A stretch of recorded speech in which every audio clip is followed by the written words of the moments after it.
Welcome to Moto State Podcast, where we talk about motorcycles, life, and everything in between.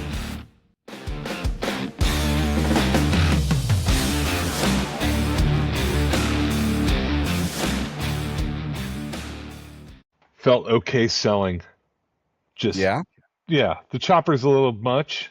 And, there's a couple things I wanna have it for a while. But yeah, I need money for Born Free motorcycle build. So Yeah. yeah. Do you get attached to motorcycles?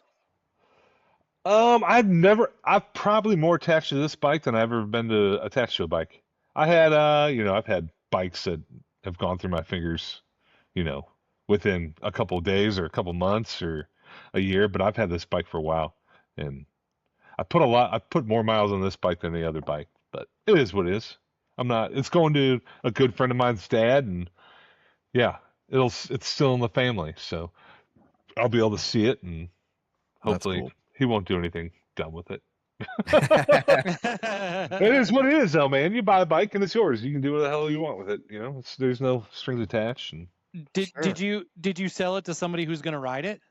yeah, so it's Ryan Morton, who's his dad, Scott. Ryan is the sales rep for for Thundermax. Oh, okay. Oh, yeah, okay. He's a good buddy of mine.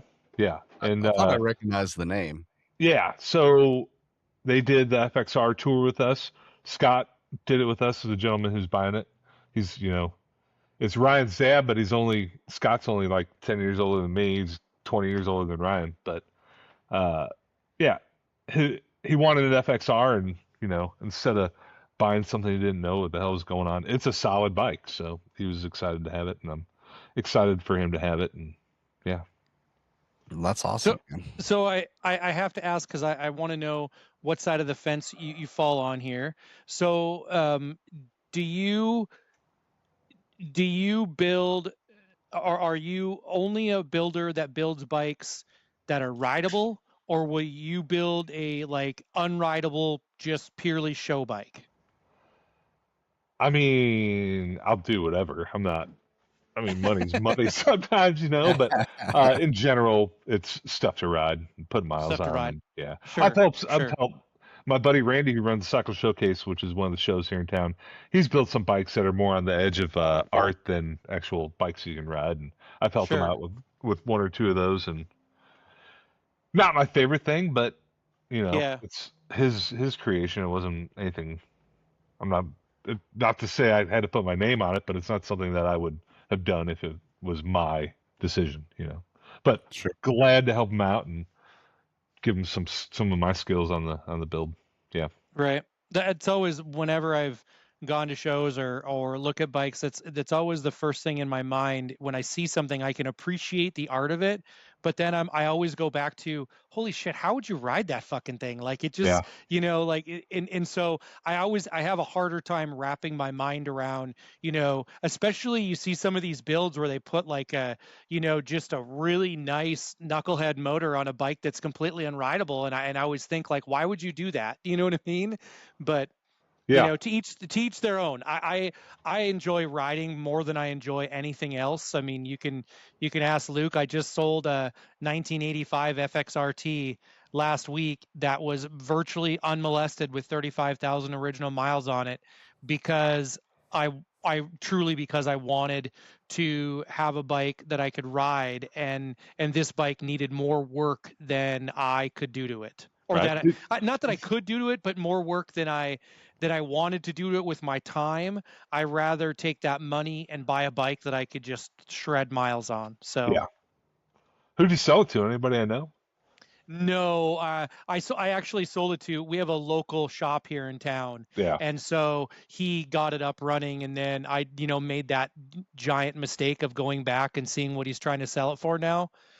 Yeah. Holy shit, I never should have done that. I never should have done that. But it is what it is, That's why I was saying, you buy Yeah. a bike and it's your bike. You can do whatever the hell you want with it. There's Yeah. no strings attached in my mind. It Yeah. can hurt for sure. But Yeah. Yeah, and I got out of it what was fair for me, and that's Right. all I can.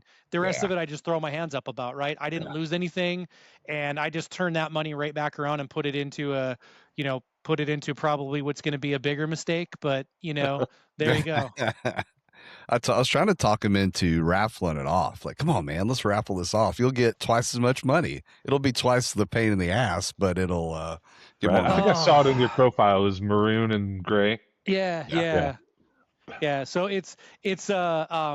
so the whole story behind that is just it was the first bike that I was ever on in Southern California in 1985. It was a brand new one when I was on it in 1985, and I was on it with a passenger, and I have a really cool picture of, I'm sitting on the back, my mom standing behind the bike, and obviously her husband is taking the picture. And back then it was when we brought that bike home, my mom's husband was getting no limited amount of shit from all the old heads at the time because that was a Japanese Harley back in the day, right? Yeah. And we bought it from a Japanese dealership. bagger at that, right? Yeah. Yeah, yeah. And we bought it from a dealership in Southern California, and the owner of the dealer was a chapter affiliate of the HA. So, of course, and it was just, we had all kinds of great stories, but yeah, that was it. That's the whole reason is because it was a legacy for me. We found a barn find here, and a guy had it, and he wasn't riding it, and he sold it to me, and he liked my story, and so he cut me a great deal. And it sat in my garage for 4 years, and I couldn't do anything with it. And I finally said, I just, if I'm going to have two bikes, I need to have two bikes I can ride. So, Yeah. Fair enough. Yeah. yep.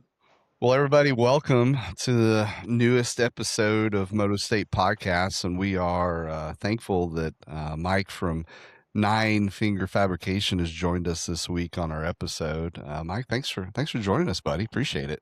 Thanks for having me. Is that what everyone says? Yeah, Yeah. yeah, No, whatever. it's a Yeah, pleasure.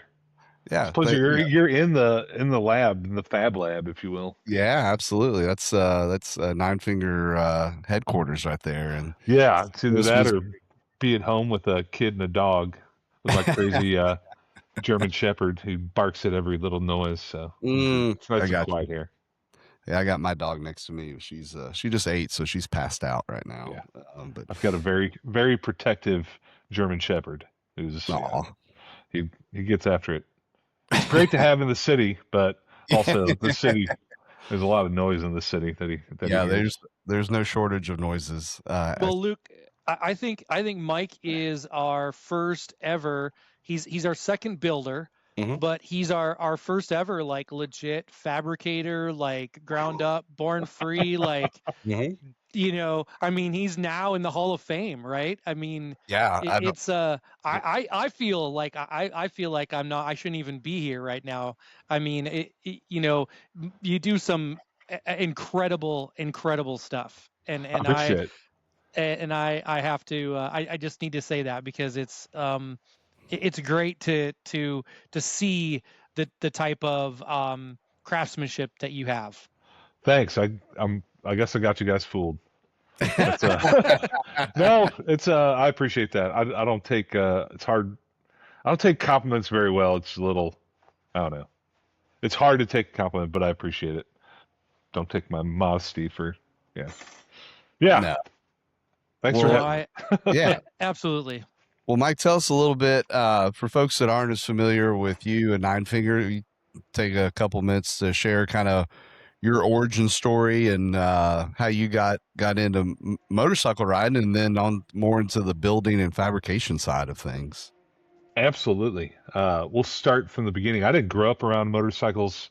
My dad was an engineer for McDonnell Douglas and Boeing, and he wasn't into motorsports or cars or anything. He was a hardworking man and raised 5 kids. So I didn't grow up around that. When I got into high school, had a couple of friends with motorcycles, but when I got into college, uh, after I dropped out of Mizzou, University of Missouri twice, my boss at the pizza place I was working at, Kurt Mert, was he was into dirt bikes and doing hair scrambles and all that stuff. And him and my coworker Tony, he would take us to his house and let us ride his dirt bikes and learn how to ride dirt bikes. And from there, I got into motorcycles, and that turned into, basically going into the local 7-Eleven and looking at magazines and seeing Easy Riders and seeing the world of motorcycles, and then obviously you know well walking to work, there was a 1979 Honda CM 400T that Okay. turns out a friend of mine had for sale, and that got the gears turning, and it's $500 or whatever, and bought the bike, and yeah, started riding, and that turned from seeing that was pre Jesse James, and then you start seeing the Jesse James choppers, and then you Hmm. start a little bit on TV, and I got into fixing my own stuff after I, unfortunately wrecking street bikes, but started fixing my own stuff and helping Kurt with stuff and just kind of becoming my own gearhead with absolutely no knowledge, skills, and I'm fairly enough or fairly smart when mechanically growing up and would take apart shit and not put it back together and all the things we did as kids. But Sure. uh, I think I was on the West Coast Choppers website, and one of the there's an employment tab back in this is early internet, but uh, there's a tab that said employment, and you click on it and like had a list of credentials you should have to apply for a job at West Coast Choppers, and one of those was MMI. And I don't think I'd Sure. ever heard of MMI. Maybe I'd seen it in the back Easy Riders or Biker Magazine or whatever it was, or In the Wind or whatever it was, and kind of looked into it. And I was home for Christmas because I didn't have a computer back in, was that like 98, 99, and Yeah. applied for MMI. Just put my information in there, and I think I sent it off and didn't think twice about it. Well, I started getting phone calls, and finally I answered it, and it was a recruiter for MMI, and talked to him, and went out there, and Uh, that was, I want to say 90, it must have been 99 or 2000. Yeah, right in there. And made a trip out there with a friend of mine who had a boyfriend who was going to school in Phoenix to, anyways, going to school in Phoenix. She rode out there with me, and I went and took a tour of MMI, and was like, oh, it's kind of cool. Like, went back home, talked to my parents. They were all for it. I was paying for it for myself, but then my boss, Kurt, tried to talk me out of it. He's like, "Hey, just go to the Harley shop, see if you get a job, see if you like it." And I'm like, I don't know. I kind of made my decision and went to MMI and went from absolutely no like formal experience on working on stuff. I didn't know how a two-stroke, four-stroke, any of the engine theory. I knew nothing, and I think it was the best possible thing that could have happened. It Okay. was a open book, blank pages, and excelled through all the education at MMI. That was back when I think teachers cared a lot more there. I found mentors in almost every teacher I had there. I wanted to be a teacher when I left there because all my Oh wow. teachers they were so fucking cool. They had been doing it in the they weren't necessarily burned out guys who went to MMI couldn't get a job and then went back to MMI. They were guys who worked for Harley Davidson and just decided either to retire or wanted to go back to MMI. They were like motivated, good teachers. And like I said, found mentors in those guys, and they kind of took me under their wing, and you absolutely got what you put into it with those guys and with the education, and fortunately excelled, and that was graduated in '01. I was in a dealership the very beginning of '02, and yeah, worked my way. Started pardon me, Columbia, Missouri. Went back to Columbia, Missouri from St. Louis. Worked at it was Mid America Harley Davidson. They had just been they. The story is they were signing the papers when 9/11 happened, and Oh ended up wow. going through with the sale and buying it from the dealership. It was a multi-line dealership. They separated the Harley, and Stephen Laura bought it. Worked for them for 5 or 6 years. Went to Durango, worked in Durango for 2 or 3 years, and then went to Cheyenne, Wyoming, of all places, and worked at a multi-line dealer there for until my son was born in 2013. And then Finn was born.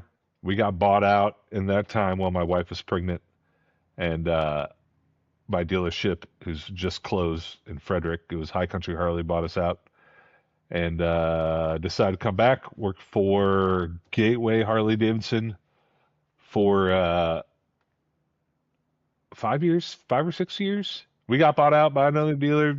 Luke kind of knows that history with Mhm. Matt and Gail from Gale's in Kansas City, and had an opportunity to work for Paul at Bare Knuckle.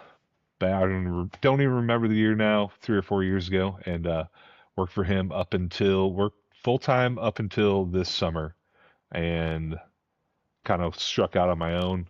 In all of that, started a tool business making 3D, a lot of 3D printed tools and laser cut metal tools and a bunch, not fabrication, but more uh, engine working tools. And yeah, here we are, Here building we bikes, are. and, building bikes and selling tools, and yeah, juggling a barrel of cats.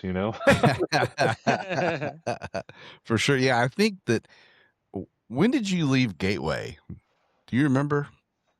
I don't. That's what I said 3 or 4 years ago. I've got Yeah, the date on my resume somewhere, but I think when we were talking one time, I was like, you probably did the inspection or new bike inspection a for my PDI or street something. Yeah, my street glide when it was delivered, because possibly.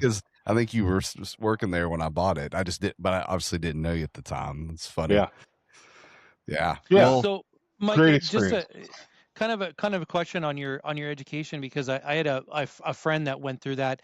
Did you, when you went through MMI, because you talked about, the teachers are great, did you strictly do the V twin Harley stuff when you were there, or did you do other courses also? I went in as Harley and then fuel injection. So in 2000, 2000, Harley was changing their fuel injection system from Magneti Marelli over to Delphi.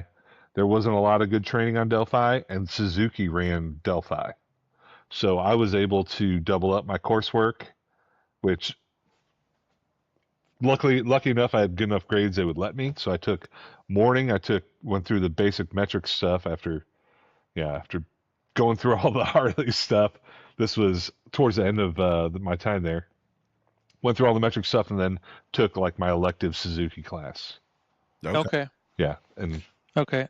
So you actually were probably one of the rare ones that got some metric and kind of traditional yeah, on both ends. That's, I mean, that's commendable. I think that's pretty cool.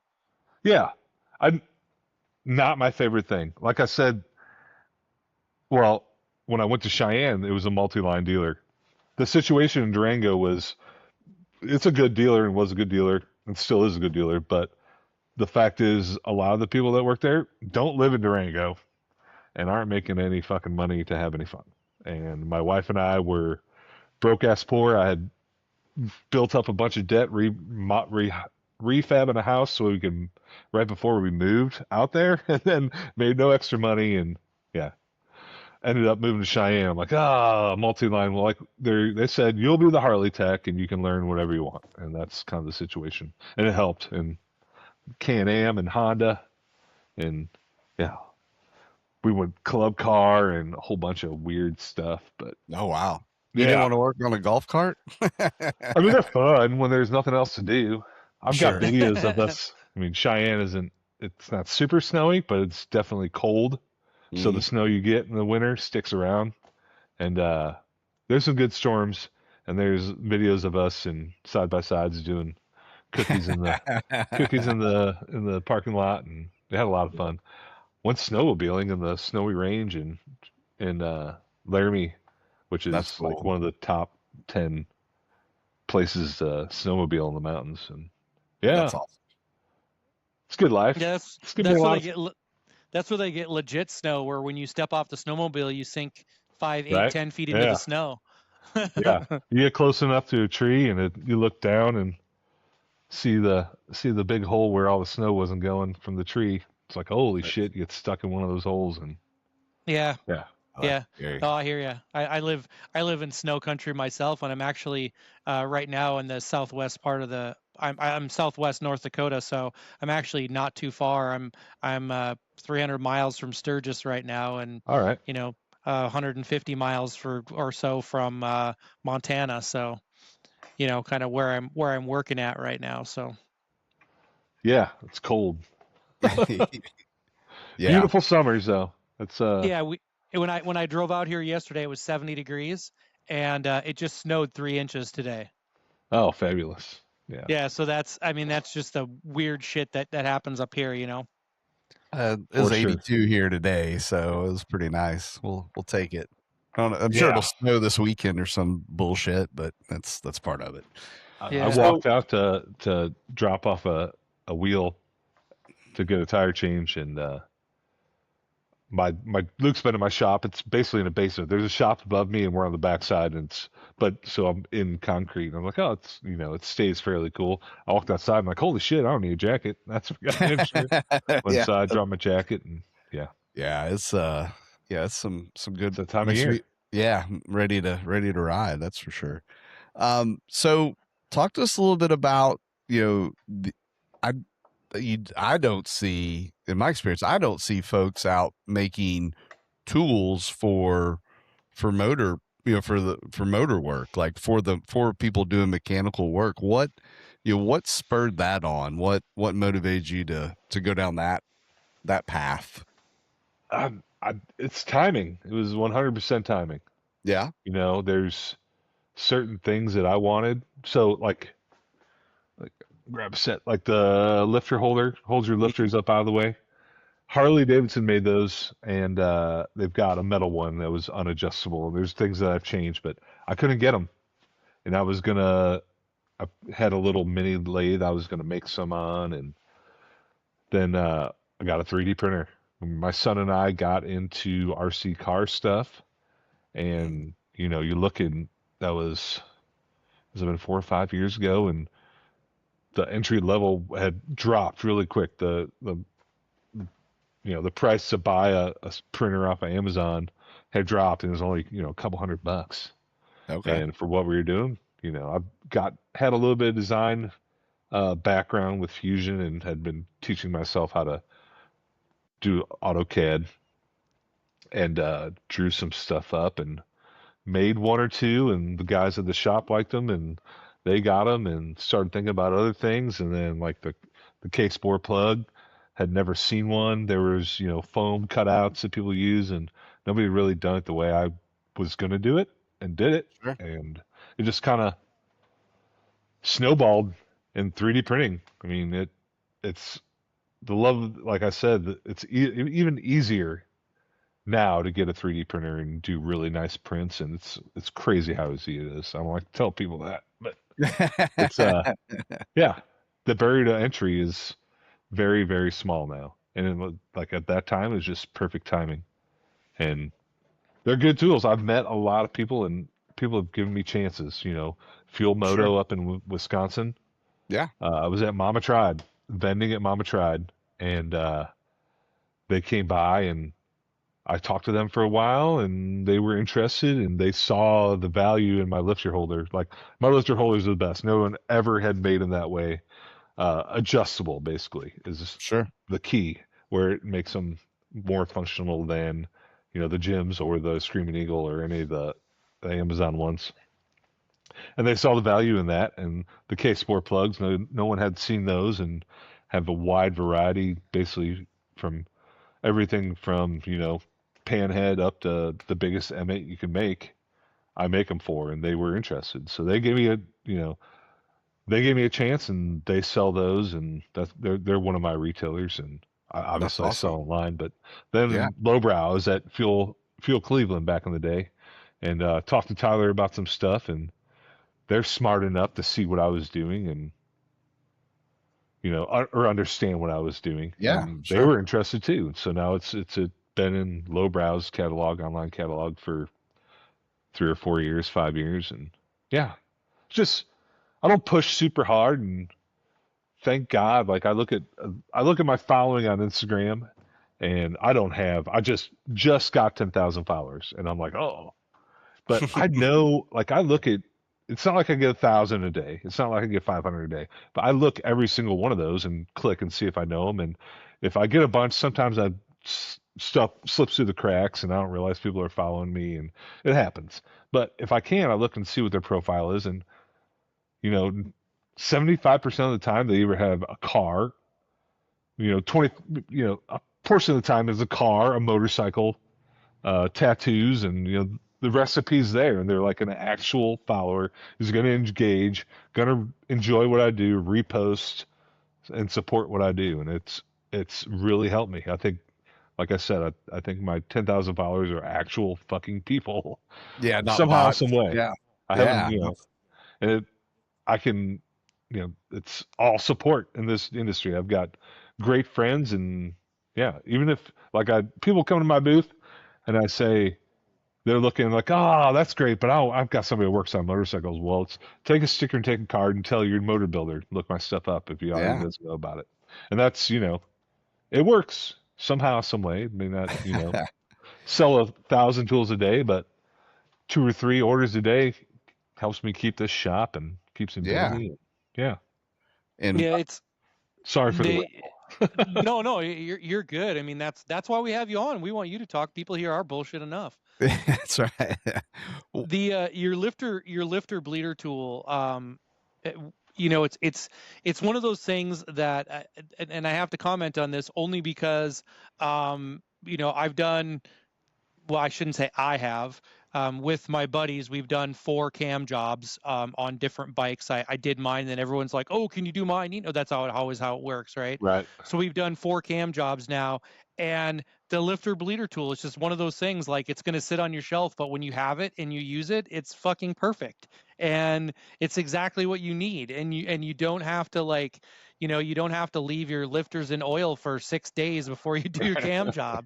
You can you do the thing and you pressurize it, and you're good to go. And Yeah. those, like, I can fully appreciate something that you look at and I'm like, it's like, there's some 3D printed parts and it's a mason jar and it's so simple and it's so fucking great. I mean, Thank you. that's the thing that when and I think there's a, like, historically, in motorcycling or outside of motorcycling in life, there is a place for something that is so simple that makes something better or more efficient. Those kind of things just really resonate with people and they take off. Yeah.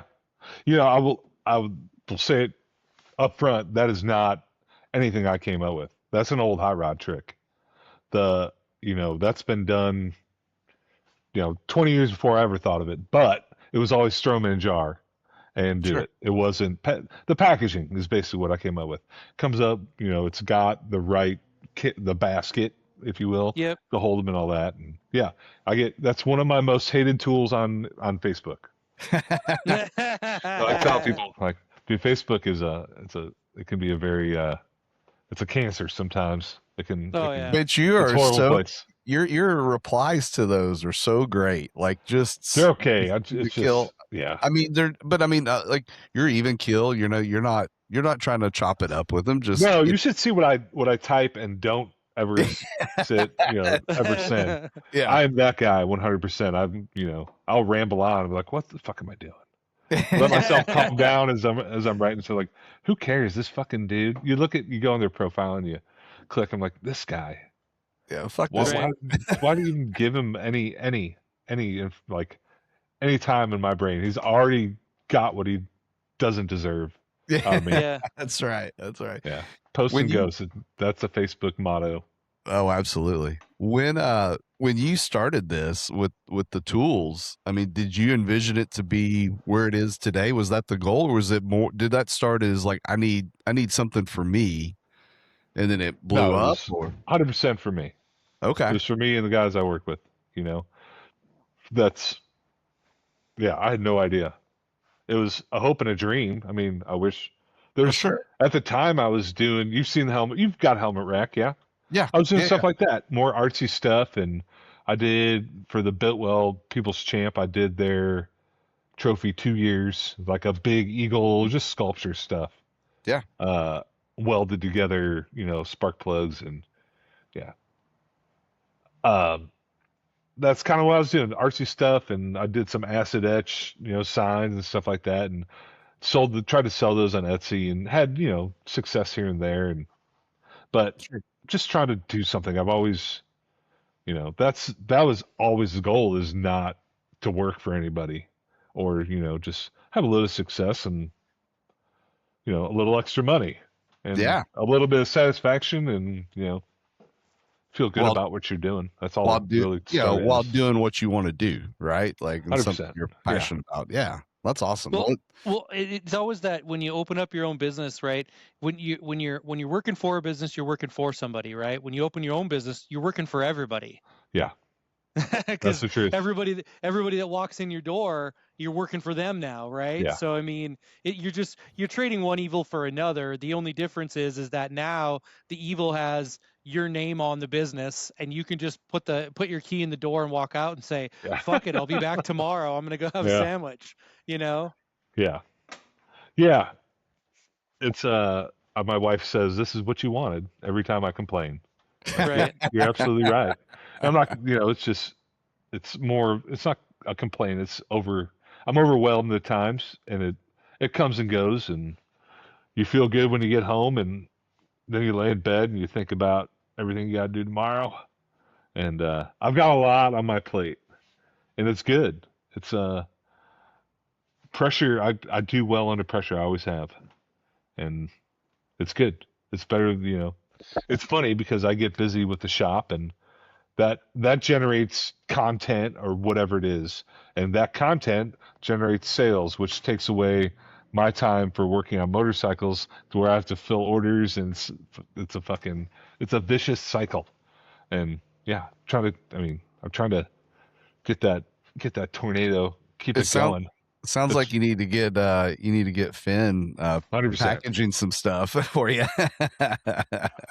That's the plan for the summer. That's He's awesome. he's aged out of YMCA camp, so we're gonna try to Okay. keep him busy. So That's he's Maybe, awesome. gonna be always, in dad camp this summer then. yeah, maybe he finds a way to get out of stuff, but yeah, I Kids are got some good at ideas that. for him. Soph gets out of a lot of things, especially chores. I'm not sure how that works, but uh, it never fails. Well, yeah, dude, it says a lot. I mean, to say that was something that you started for yourself and the guys in the shop, and then all of a sudden you're in lowbrow and fuel moto, and that's awesome. That's a really yeah. cool success story. Ramjet. I don't want to leave them out. Oh, okay. Tony was one of the early guys that hit me up and said, "I want to sell your stuff." They don't sell, they sell quite a bit of stuff. Lots of lifter bleeders Sure. and lifter holders. But That's yeah, awesome. That's great. yeah. And then you know, you get pictures sent to you from the Harley Davidson race team with your stuff, which is cool. Yeah. They've got clutch soakers, and my friend Alexis Alex, who she still works for Harley Davidson, but she was on the race team last year. She got all my stuff and showed it to everybody. She sent me pictures of like the race trailer with my clutch soaker sitting there in front of the race trailer. That's And pretty awesome. the Bagger She Racing League is using it. she just had a baby, didn't she? She did. I Holy think shit. after Yes. Mama tried. Yeah, so Luke, she was at Mama Tried. Oh, was she? Okay. And yeah, and I saw her, and because I I don't want to be a weird stalker, but I follow her on Instagram, and and I saw her at Mama Tried, and then I was like, oh yeah, she's pregnant. And I was like, oh shit, she's still pregnant. And then like literally we got home from Mama Tried, and I saw a picture of her baby, and I was like, holy fuck, she like had that baby like Sunday of Mama Tried. She was planning on it for that, Sunday or Monday. So yeah. That's awesome. Yeah, that's pretty gnarly. I always say, I always try to quantify this. I don't want to be that weird like Instagram stalker guy, but I'm a father of two daughters, and so I do follow a lot of female content creators or people that are in the industry, because I always want to present like my daughter that I would love for one of them to take up my passion, right? And so I always I follow different people in the industry and say, okay, well, if you don't like this, here's a really cool photographer, check her out. Here's a really cool mechanic. Here's a really cool rider. Here's a really, and my oldest daughter is now, she's really tall, so I'm like, here, you could be a motorcycle model. They do that too, I'm like, whatever it is, I'm putting it out there just to, because I just, I don't know, maybe it's that dad thing or that parent thing, but I would love to, I would love to have one of them, do that. I mean, Luke and I have talked about that because obviously we're both fathers of daughters, but there'd be no greater thing that I could think of to be like riding down the road one day and look over and it's my daughter riding next to me. You know what I Yeah. mean? Like that just seems, and I know it's probably no different than with your son. But it's different a little bit for me with daughters because it's a different expectation, Yeah, for sure. It's pretty Yeah. awesome. Yeah. Finn will be on it. He's definitely he's all over motorcycles. He's saving. That's part of the plan for this summer is for him to save some money so he can get an actual dirt bike for Born Free, Texas. But for the rest of the That's instead awesome. of just a little little hardtail mini bike, That's he wants awesome. a real dirt bike. You gonna He's put all him over out there at Flat Out Friday doing a race here? it. I took him and I went. So I'm friends with what's his name, Warren, Yeah, and I helped them out with their build 2 years ago or whatever. And he's got a son who is like a month older or younger than Finn. And I mentioned, he's like, dude, you should race. You should race. And Finn he was too shy and uncertain. And sure. Warren got us back, and we walked down. We were up in the whatever VIP booth because VIP. And he took us down the back way and went into the show and walked around the pits and actually Yeah, yeah, and walked around and got to walk out where all the riders come out and see all that stuff, and he was all over it. that's He was cool. pumped. I'm like, man, if you want to do it, you want to do it. Time and money, but Yeah, it'd be cool. They've got a pretty good community for racing up there. Unfortunately, St. Louis is a little, especially in the city, it's hard to nurture that want on him. Maybe someday. yeah, for sure. That's I told Sophia she needs to race, but I don't think that's gonna happen. So I think I'm gonna build me a mini bike and Hell yeah. race it next year. Why not? I mean, Why not? add it to the Get list. in early. Get you. Yeah, I think it fills up pretty quick, but add it to the list of shit I shouldn't do. I'm gonna, that list continues to get longer and longer all the time. So I'm highly promoting Luke to do this just because I want to be down on the track and in the pits. yeah. I'm like, I know it's a mini bike, but you need somebody to pull start that thing, don't you? I mean, you're going to be too busy trying to ride it. tell you, I'm gonna get a pull start diesel. I mean, after that guy had one this year, Oh, really? he had a supercharged pull start diesel. No shit. Yeah, it was loud as fuck, but it was really cool. It was funny. Super bummed I didn't get to go this year. It wasn't in the cards after hitting about 5 in a row. Yeah, it was Missing one. it was a I mean, Walking as alone. always, it was a good one. All choppers this year pretty much. I bet 90% choppers. Really? Even more, Yeah. even more so than last year. And I mean, and I'm not complaining. They were all awesome. But yeah, it was just I mean, it was my third year in a row being so just seeing slight evolution of that from what 2024 to this year. But it was fun. It was a good time Yeah, always. Gas Monkey Garage built a fully chromed out So, live wire. Did you see that chopper? That it wasn't as that bad. broke my brain. And yeah, not they're kind of on the artsy side, if you will, or the Mickey Mouse side of bike Yeah. building. It wasn't as bad as I thought it was going to be. No. That's a compliment. Yeah, Yeah, no, yeah. I get it. I get it. I did get a kick out of the Magic Chef logo that he put on the back of it since it was all stainless side. steel. Oh, Yeah. Yeah, looked like a refrigerator gone bad, but so let's talk Born Free build. Yeah. So what do you got What do you got cooking back there? Man, I got a bunch of stuff going on for Born Free. Yeah. I think, I've got my bike. I wish I could. I don't think you could see it. And then Jetty's bike, but twin cam chopper, the FXR Okay. chopper. I've run into some issues with the frame as of this week that I'm sorting through, but it shouldn't be a big deal. Just more time. But yeah, like I said, I just sold the bike. That's where the funding is coming from. Now it's gone from the design phase of like I can take the 3D printed trees and actually have trees made.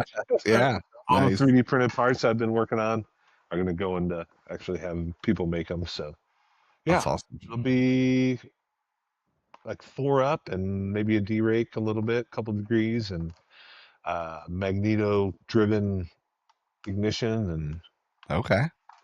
twin cam and yeah, open belt. I'm trying to decide what I want to do for. I'm a pretty big fan of black, and I'm trying to get away from all that. I like not get away, but come up with something a little bit more flashy. It's hard. I Sure. really have a hard time being flashy. So it's usually black and little detailed stuff, right? We'll keep all the detailed stuff and maybe flames, but uh, just trying to get a good plan going. I lay in bed trying like last night. I'm like, I should probably have I've never had an engine or the drivetrain actually powder coated. Just ran with whatever it came with. So I think I might do a powder coated engine, black Okay. but gloss. Is your FXR gloss black on Yes. the engine? Okay, Yes. that's Yep. trying to remember that. Yep. So yeah, just trying to figure all that little stuff out. And You know kind what we haven't seen in a long time, Mike, is you said the word flames. We haven't seen real fire flames in a long time. yeah, right. I think they're coming back in little doses. they're gonna be back. I mean, Not the full Michael Valley freaking flame yeah, bikes.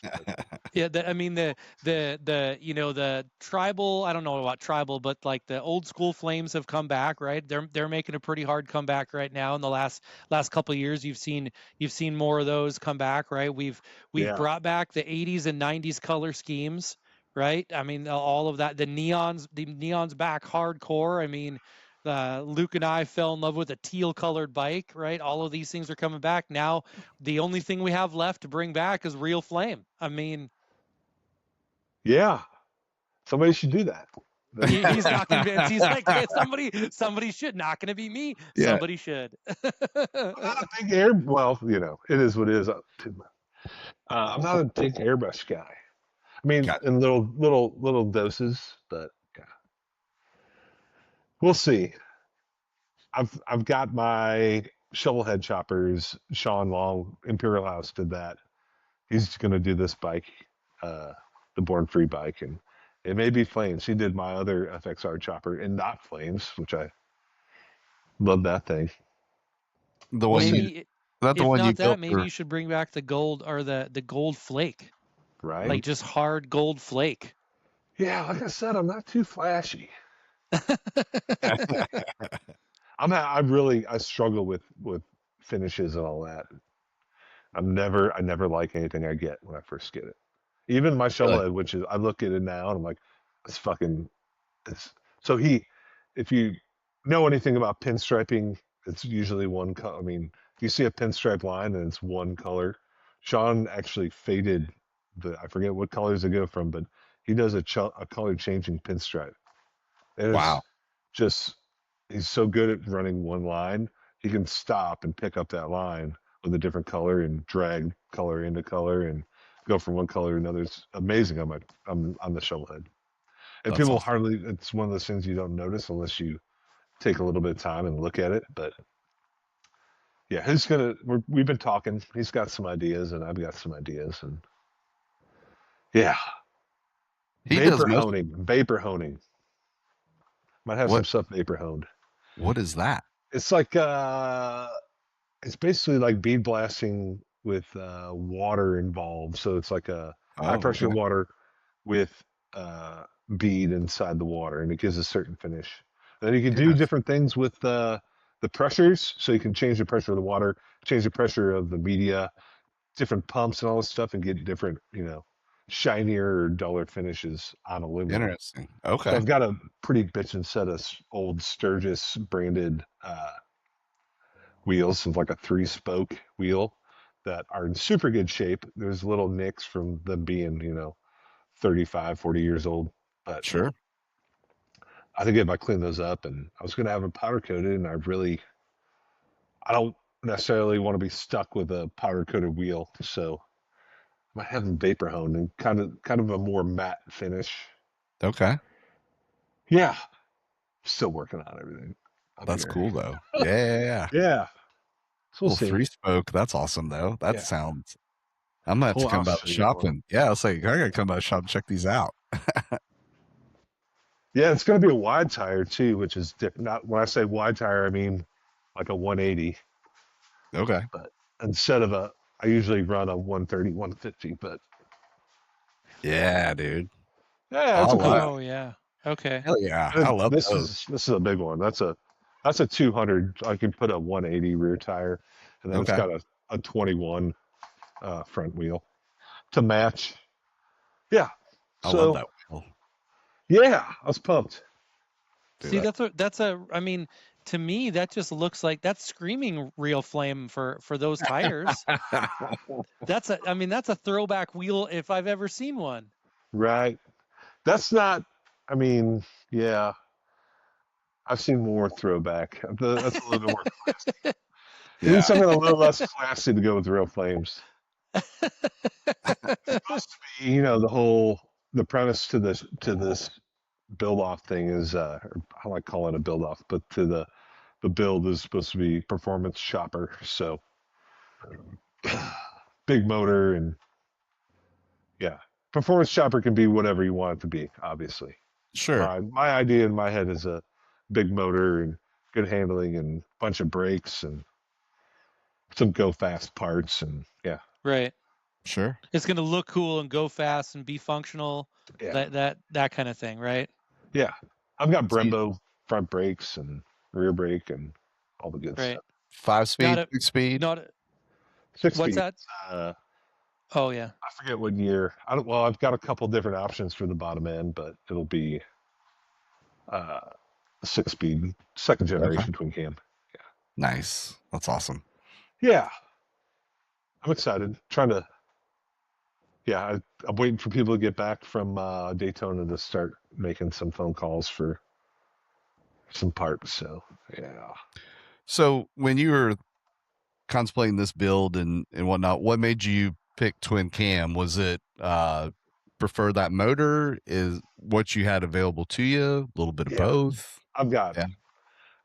I mean, when I started in 2000, when I went through school, it was Evo. Evo was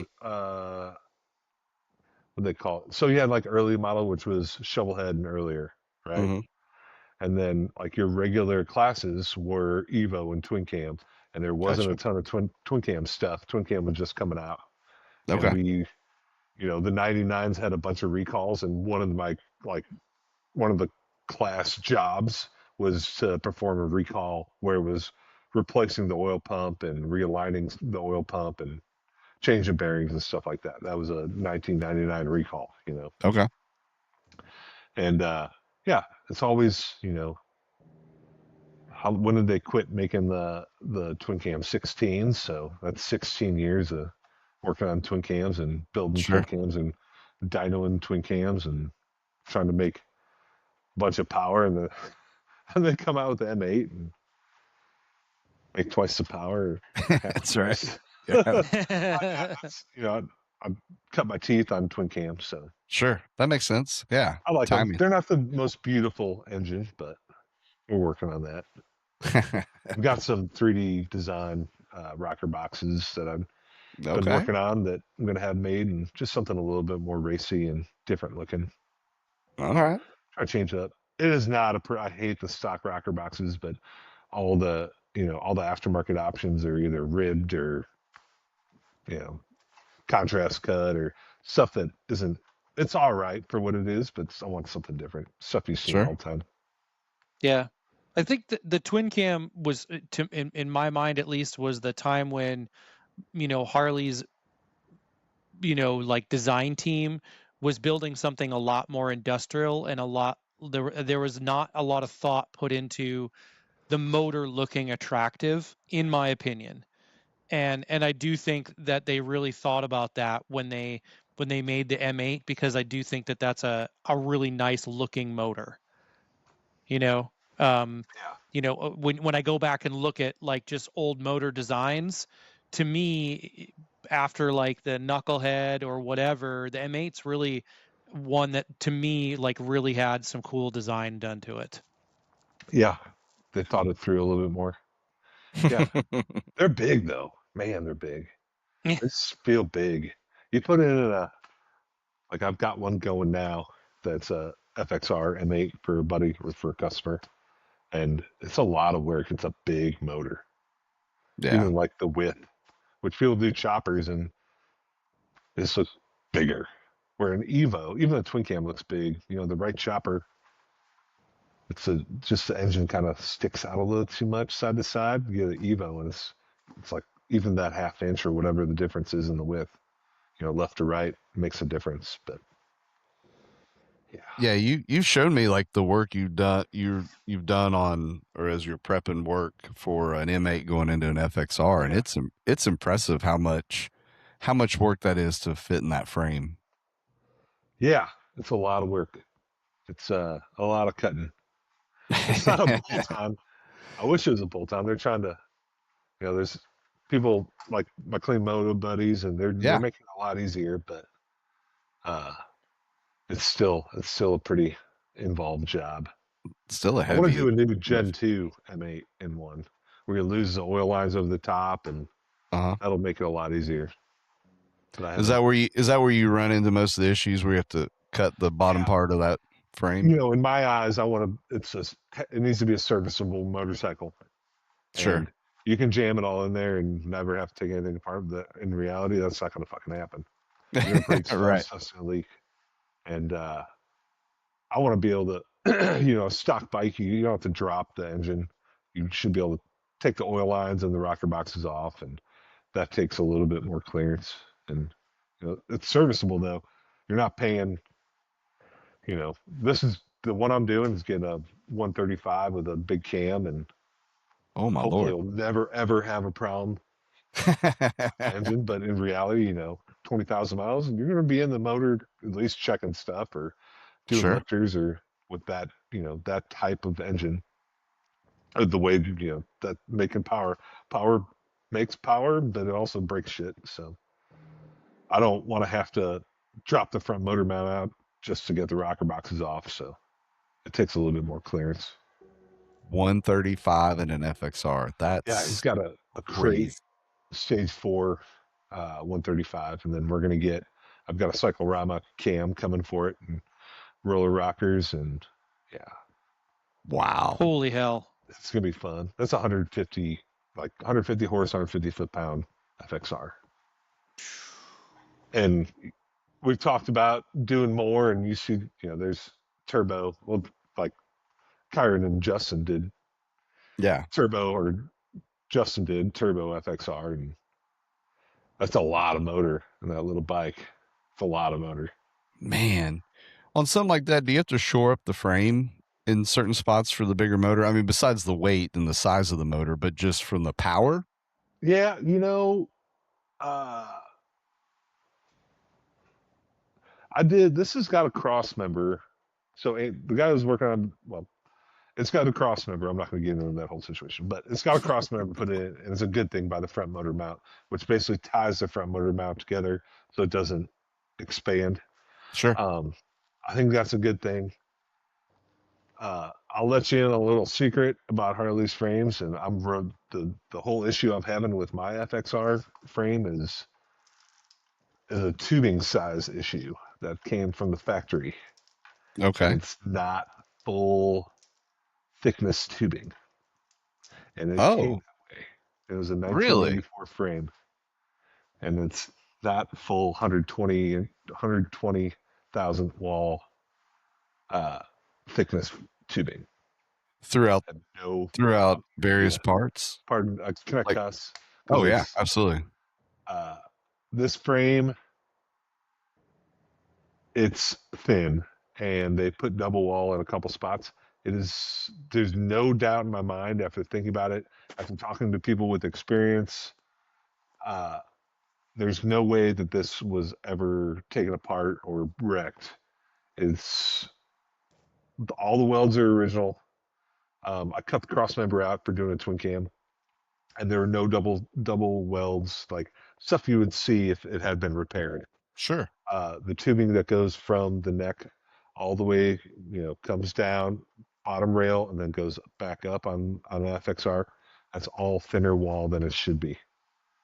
There's no possible way it was ever replaced because both sides are that way. That's wild. So I have to replace it. It's kind of a bummer, but that was made for, who knows? That was 1984. Who knows what was going on in the factory then? Maybe they ordered the wrong tubing. The cross member, the back seat tube that goes from, just in front of the shock mounts, that's always thinner wall tubing. It's also 1.25 inches. I'm wondering if they had a bunch of that left over and made an extra frame with it. It boggles my mind, but that was also, like I said, 1984. The Evo made what, 60 horsepower? If it was 65 horsepower.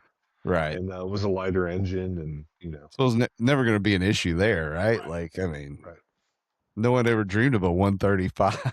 Yeah, exactly. So if that hadn't been, if somebody had tried to put an M8 in this thing and not known that, who knows? I don't, you're welding on big front motor mount and on thin wall tubing. Who knows what would happen? Why is this thing tracking weird? That's I mean, yeah. Oh my gosh, that's crazy. Someone good thing that come to me so I can fix the whole fucking thing. That's right. Extra 40 hours of work replacing all the tubing. Good thing that motor doesn't create much vibration, right? Otherwise, you'd shake that whole thing apart. Yeah. That's funny. So I'm going to replace basically the bottom frame rails all the way up to the neck. And then I was doing the neck already, just stretching it out. You splice them in and, put lugs in with, or not lugs, but slugs with tubing and make sure it's all, but yeah, it's getting all redone. So I have a question for you. When you're building a bike like that, so obviously you have a frame that you're putting this bike into. Then is the VIN number? Then the VIN is attached to the frame. Is that how it works?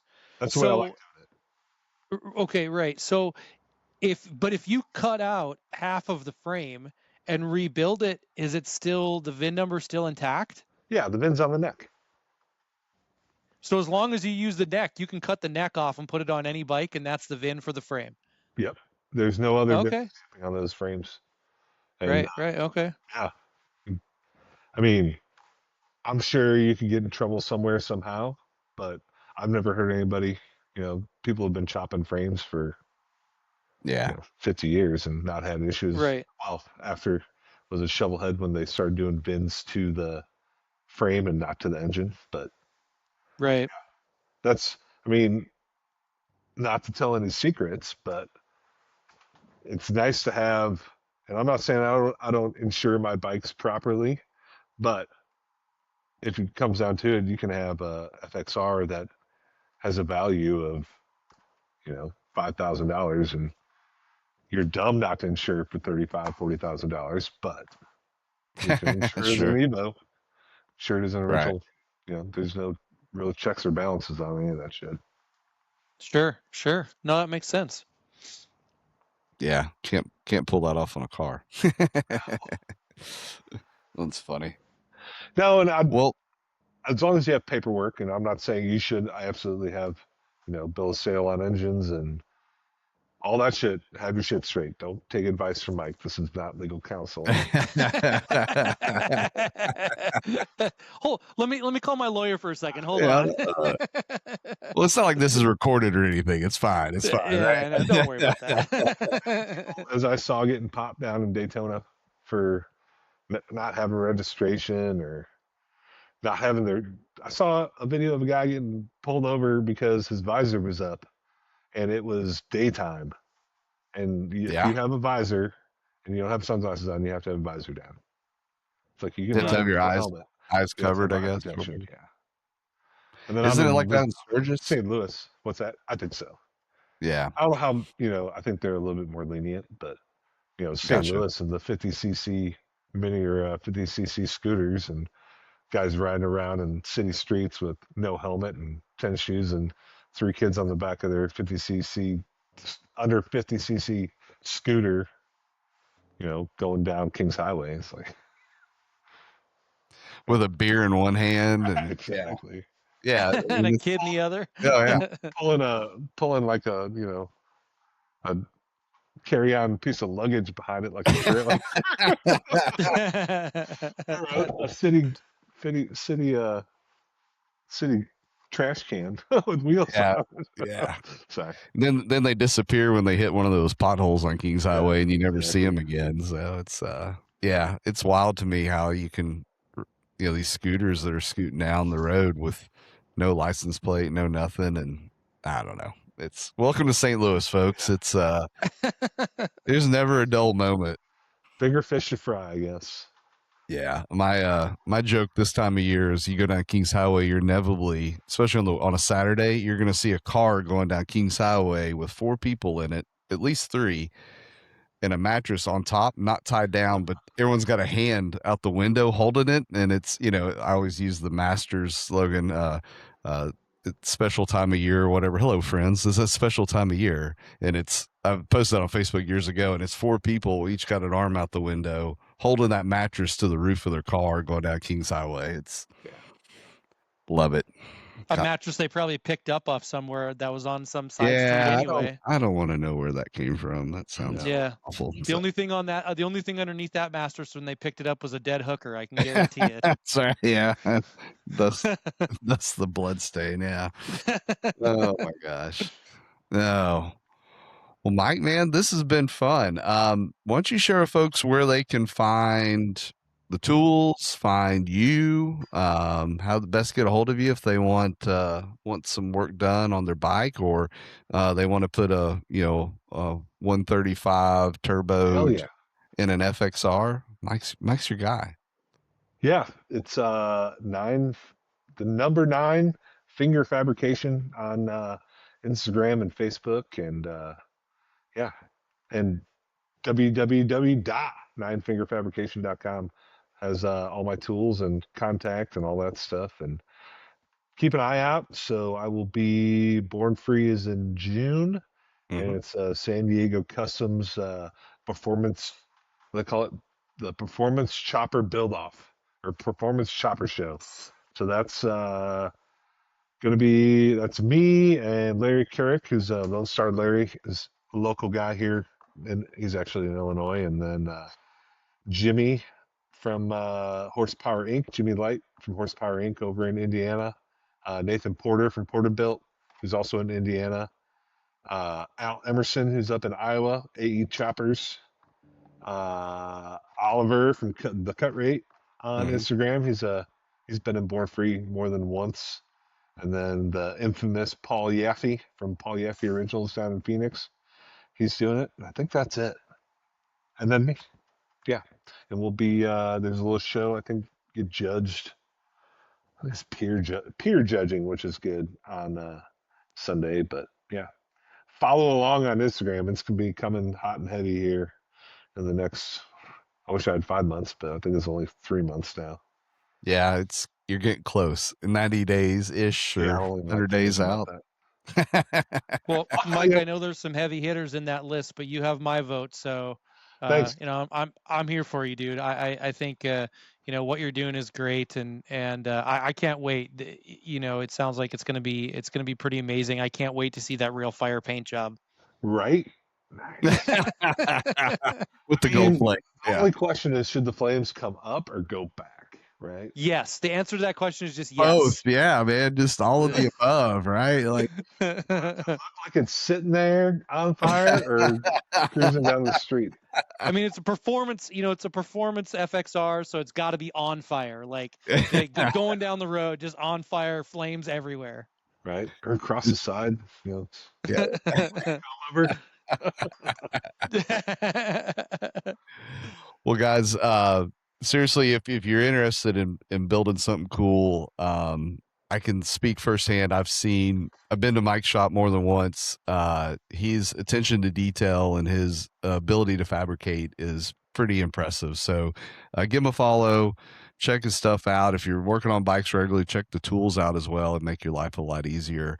And if you're not sure if he wants to do your project, he can be persuaded with Coors Banquet. I know that for a fact as well. I've only had two. I know, but we've shared a few over the last few years, so I know for a fact that that's one of your favorites. So anyway, sir, thank you. Appreciate it. It was a lot of fun.